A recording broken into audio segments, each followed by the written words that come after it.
When the internet began, bulletin board services, or BBS, became the first online communities of the so-called information superhighway. Using their phone lines, people logged in from all over America to talk about sports, games, movies, and on one BBS in particular, share their ghost stories. Over time, those communities all went dark, except for one lone server that continues to operate somewhere in an unknown part of Pennsylvania's Rust Belt. A relic of the 1990s, veiled in mystery, it is a digital archive of humanity's strangest encounters with the unknown, as told by the people who experienced them. My name is Brandon Schexnayder, and you are listening to Fear Daily.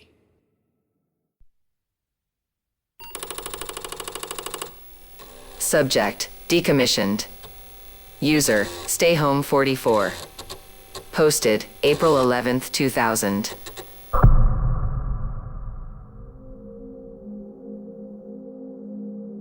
Most people, when they find out I work for the State Department of Transportation, assume my job is either boring or corrupt. Sometimes both. They picture orange cones, paperwork, and long lunches paid for by contractors who want a permit pushed through a little faster than it should be. I don't correct them. In my experience, it's better when people underestimate the kind of work you do. What surprises them most is when I tell them I'm assigned to a stretch of highway that hasn't officially existed since 1973. On paper, my job title is Infrastructure Preservation Specialist. In practice, I'm one of 4 people tasked with monitoring, maintaining, and, when necessary, removing access to decommissioned roadways that still appear on modern maps under certain conditions. The fact that those conditions exist at all is not something the department acknowledges publicly. The fact that they're becoming more common is the reason I'm writing this. There's a belief among the general public that roads are permanent things. Once they've laid down, they become part of the land, immutable. Anyone who's worked long enough in transportation knows that isn't true. Roads shift, roads sink, roads get swallowed up by weather, neglect, or politics. Entire interstates vanish quietly when funding dries up or when the cost of maintenance outweighs their usefulness. But there are roads that don't vanish cleanly. The one I'm assigned to runs through a scrub-heavy section of West Texas, cutting between 2 towns that no longer appear on road signs. It was built in the late 1930s as part of a federal works project and decommissioned just before the energy boom rerouted traffic elsewhere. For years, it sat unused, slowly reclaimed by dust and mesquite.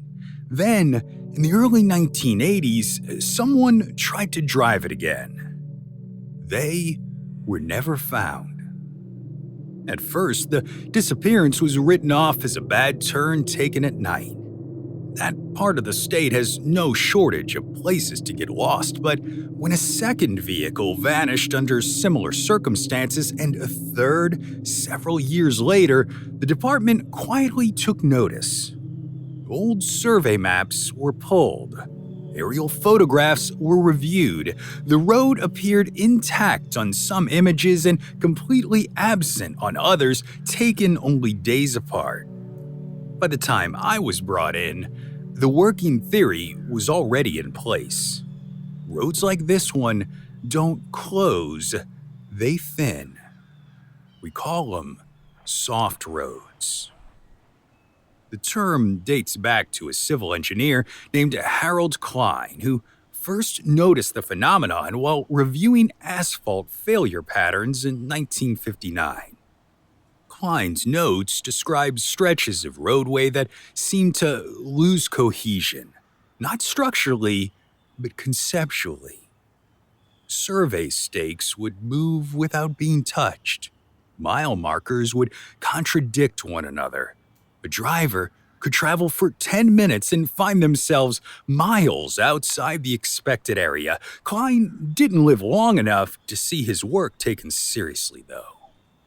He died in a single car accident on a county road that no longer appears in state archives. His findings were quietly folded into internal manuals and buried under classifications no one ever checked out, unless they already knew what they were looking for.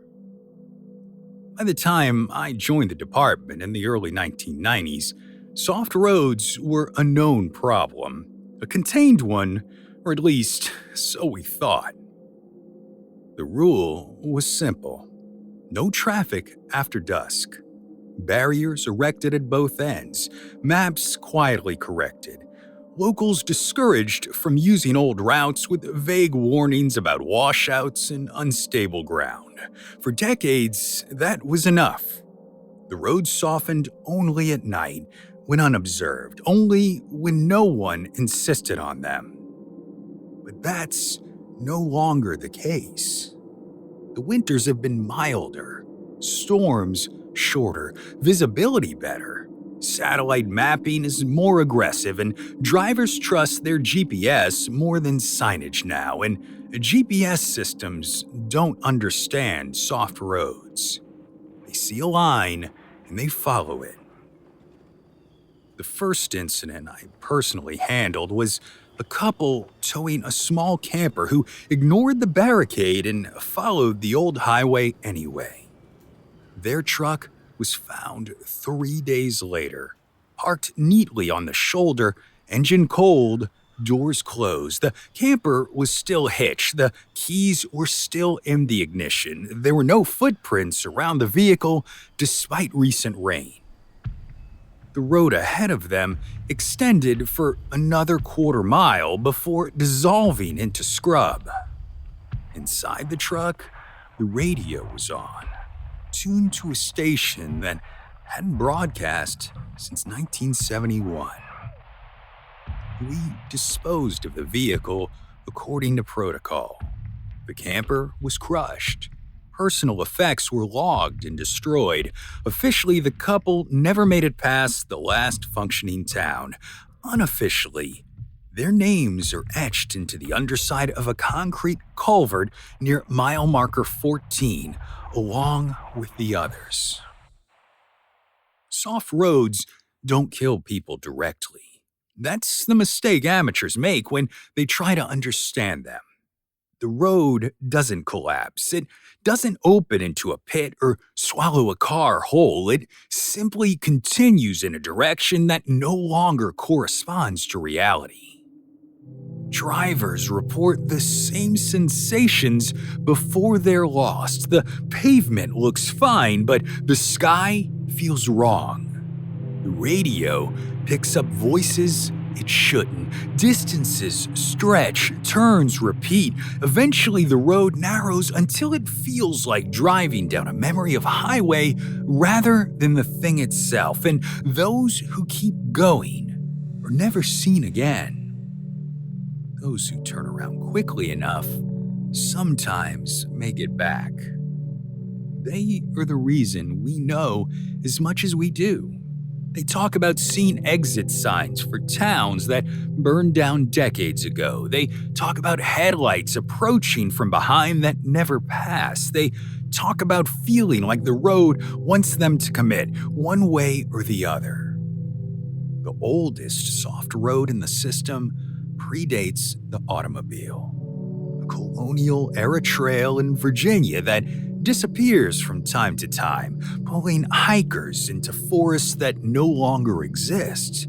The newest appeared last year outside Phoenix, cut straight through a suburban development that hasn't figured out why 3 houses now sit at the wrong angle.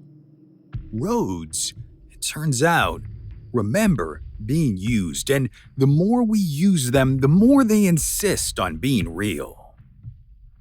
The reason I'm writing this now is because containment is failing.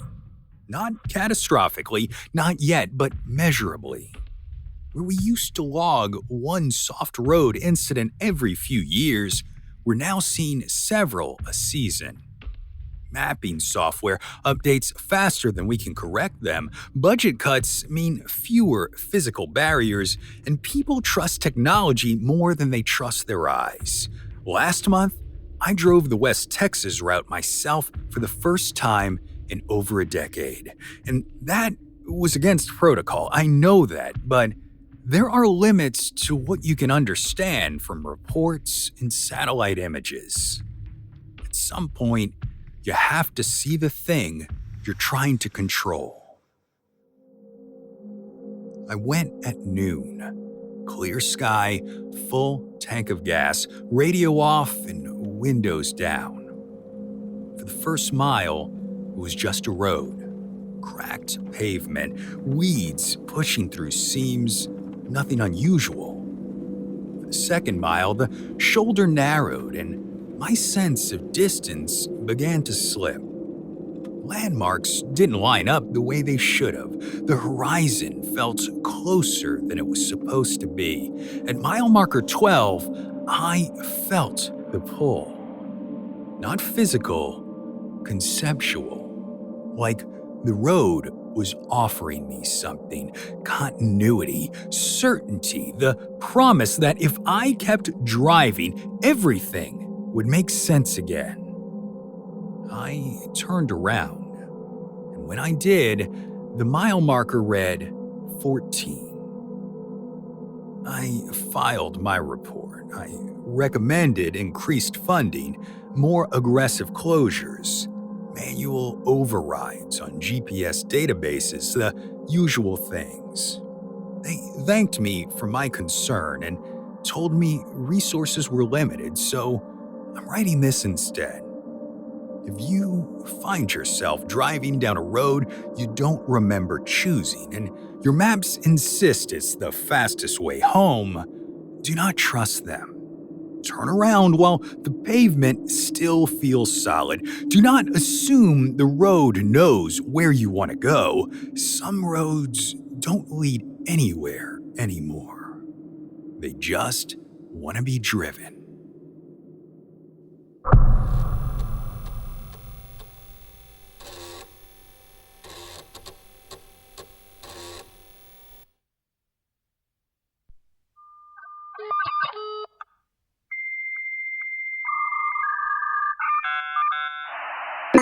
Subject: The Hanging Tree.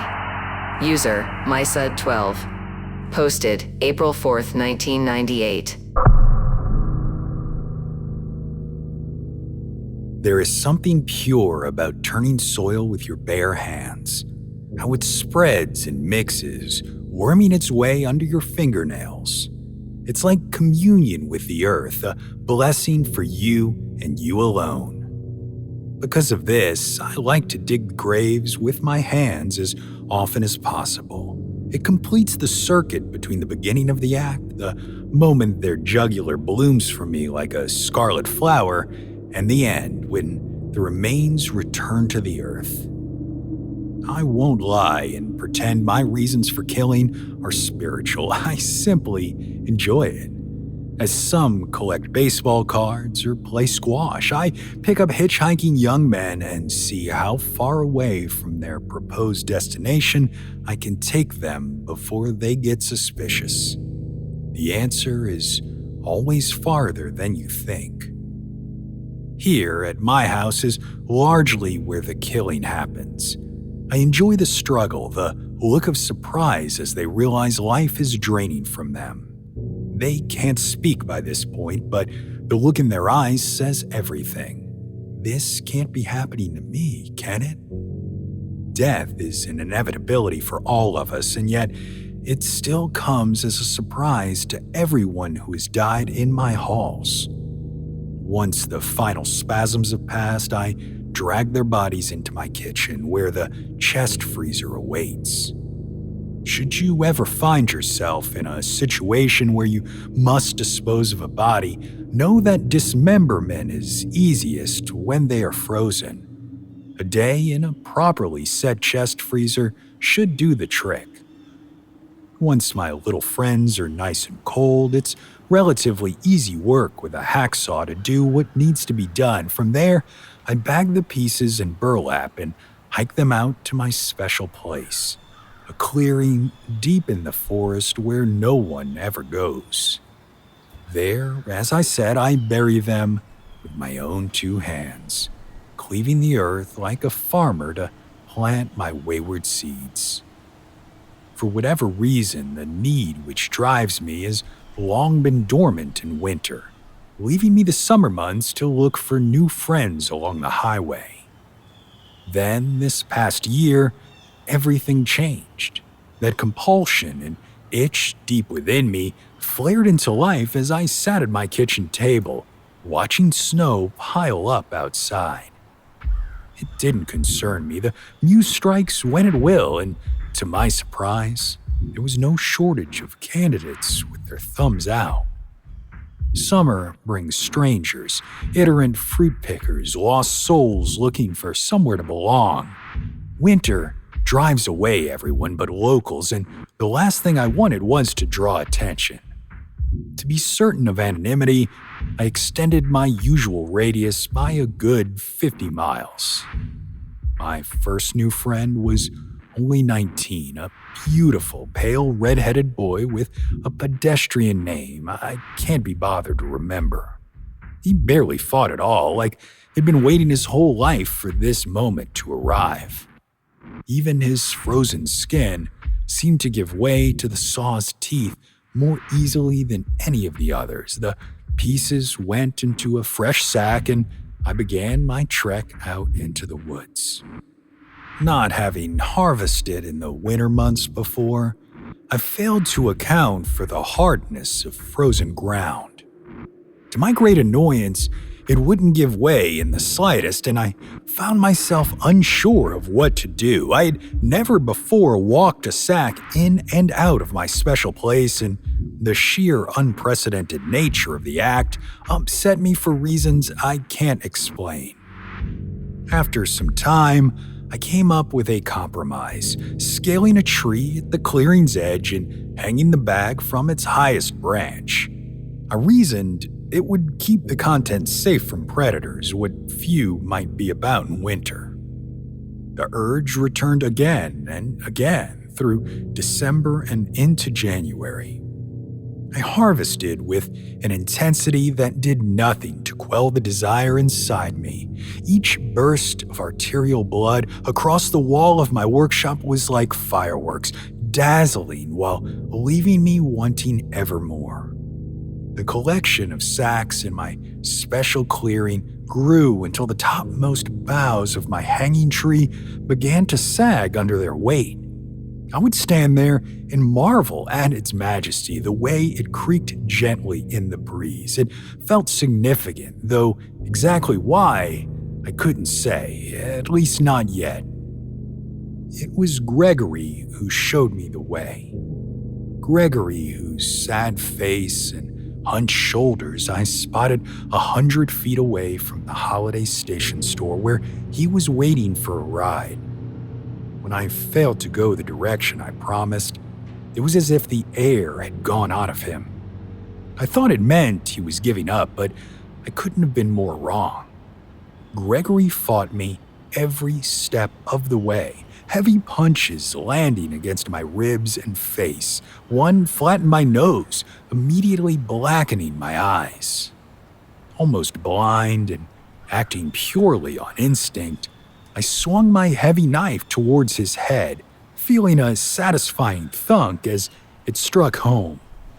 He went limp, his bowels voiding as he died. No one had ever hurt me so badly. Raw emotion, anger, and embarrassment throbbed in time with my wounds. Being unable to raise my arms enough to lift his body into the deep freeze added insult to injury. After stewing for a moment, I understood I needed to make a decision quickly before too much stiffness set into my shoulders. He couldn't stay inside, that was obvious, or on my land where anyone might stumble across him. No, I decided he belonged in my special place where he could freeze at the base of the hanging tree. Quickly, I bound his ankles with heavy rope, looping the other end around my chest as a makeshift harness. By this point, I was fully feeling the beating Gregory had delivered, and my legs were the only part of me I trusted to work as needed. I began the long trudge into the forest. Approaching the hanging tree, I felt a difference in the air. It vibrated in a way I'd never known, almost in expectation.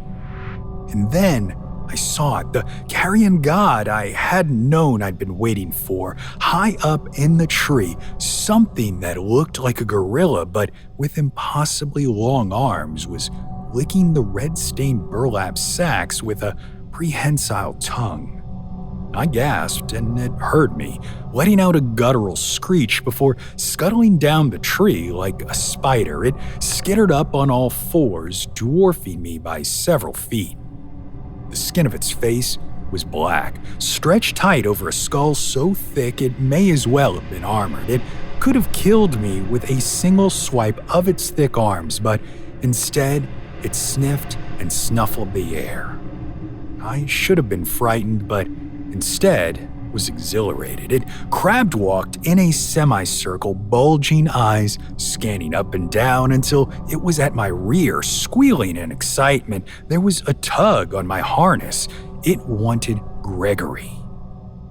Gently, I pulled the loop of rope over my head and turned to face the being, which was running its head up and down the dead man's leg like a kitten.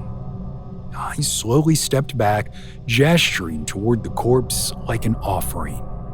The ape spider understood, bellowing to the sky before tearing into the body with its powerful claws. There was a crack of bone and sinew as one of Gregory's legs was torn free, flaps of ragged pink flesh briefly visible before razor-sharp teeth stripped it down to the bone. It was a terrific, wonderful display of brutality, and I understood what had awakened the hunger in months it had heretofore remained dormant. This carrion god had summoned me to the hanging tree to serve as its right hand, and I was only too happy to oblige.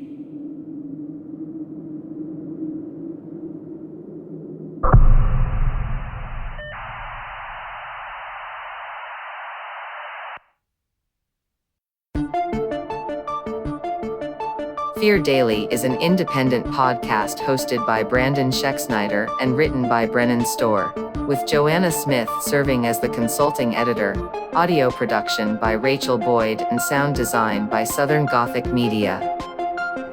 This podcast is a work of fiction. Names, characters, places, and incidents are either products of the author's imagination or are used fictitiously. Any resemblance to actual persons, living or dead, or to real events or locations, is entirely coincidental. Ad-free versions of Fear Daily are available now on your favorite podcast apps. For more information, visit feardaily.com. But move fast, before the server goes offline.